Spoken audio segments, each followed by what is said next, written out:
So here's the truth about Resident Evil 8. Now, if you're watching this video, I'm assuming you're probably familiar with the franchise, and you probably already played Resident Evil 7, debating on playing 8 because 9's coming out next year, and you're like, should I play it? The short answer to that question is, yes, you should, but let me get into why and what is actually this game's about. So Resident Evil 8 feels very similar to Resident Evil 7. Now, if you haven't played Resident Evil 7, I suggest you go look it up or play it. It's fairly cheap right now on the Steam website, and you can probably get it cheap on eBay or Amazon, wherever you want to purchase it at. But Resident Evil 7, Resident Evil 8 feels just like 7 because 8 is a direct follow-up to 7. Like, the storylines are connected. They bleed right into each other. Gives you a very horror-like feel, at least in the beginning.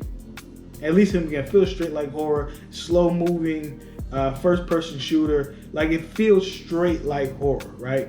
There are some very scary moments in the beginning. It's a very traditional Resident Evil game in terms of how you unlock, like you're pretty much in one area, but you're unlocking different parts in that area, and then you realize, damn, I have a complete area. It does that same thing. Where I think Resident Evil 8 shines the most at, though, right? It shines really well, in my personal opinion, shines very well with the villains. The villains are really good in Resident Evil 8, brother. Like, really good. They're really good villains. From the vampire lady that everyone has modified, being hornballs, to the fish-like dude. They all have their own distinct personalities. But what makes these villains really interesting is that they almost feel like a very dysfunctional family. Now, granted, obviously everything is on the extreme end in Resident Evil, but in reality, most of our families have some sort of dysfunction in it, and we function well off of it. It's odd, but you get my point. And so Resident Evil 8 does a really good job in that sense.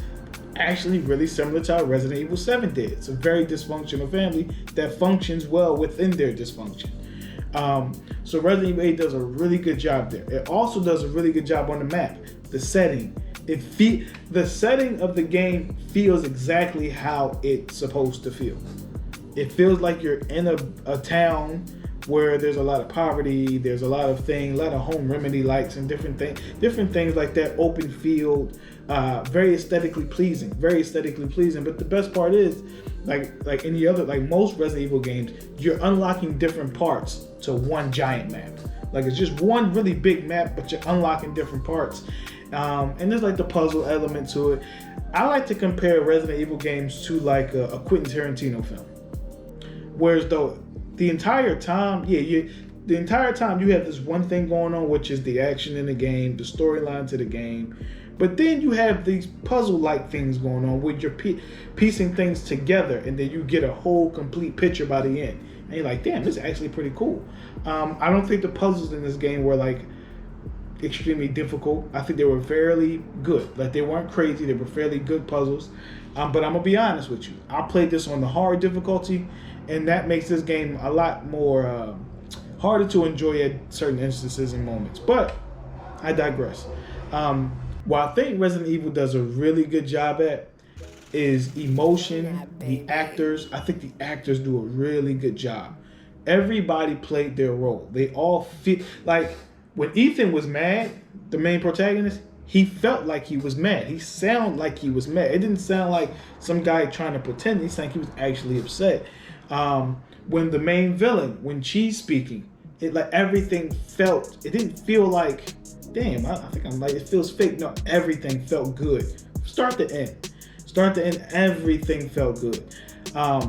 Now, where there is some controversy at with Resident Evil 8, the main controversy, the only controversy I've heard about it, is the ending.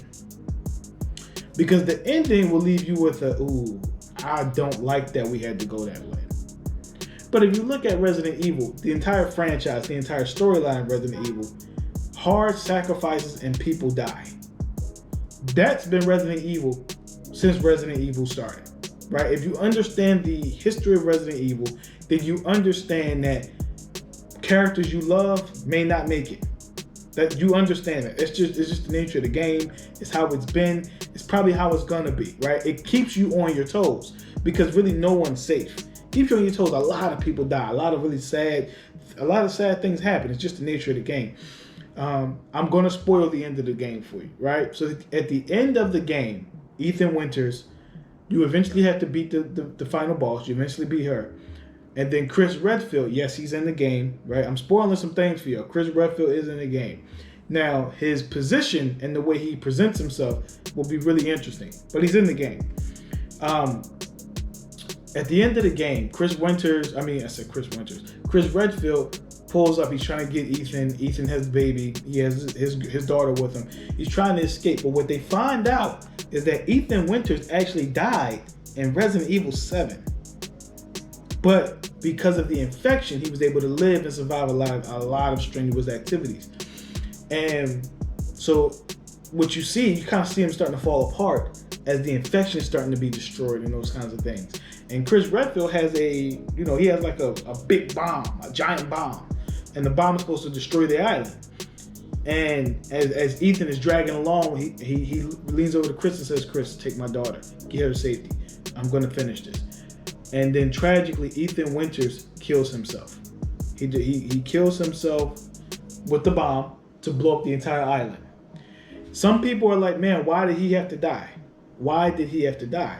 Because in actuality, all of this, Ethan being involved in all of this, and their daughter being involved in all this, is literally Mia's fault. It's his wife's fault. His wife was on some nut shit. It's really all on her. She did all of this. This is all on. It ain't got nothing to do with nobody else. She was up there doing some weird, freaky, deaky shit with some company and some fungus and all this weird stuff. And this is how this all happened. Baby. But what I think this illustrates to me is that these are the sacrifices a man is willing to make for his family. It's what a man is willing to do. Most men I know who are committed fathers are willing to make that play. They're willing to say, look, if I got to go for you to make it, I'm going to go. And so while I'm not crazy about the ending, I can recognize and understand that, hey, it makes sense. Another point in the game, in the very beginning of the game, I'm not going to spoil this part of it, but there's controversy. F it, whatever. I'm going to spoil it. I don't care. In the very beginning of the game, Chris Redfield and his guys come in there and they shoot what appears to be Ethan's wife, Mia, but it wasn't Mia.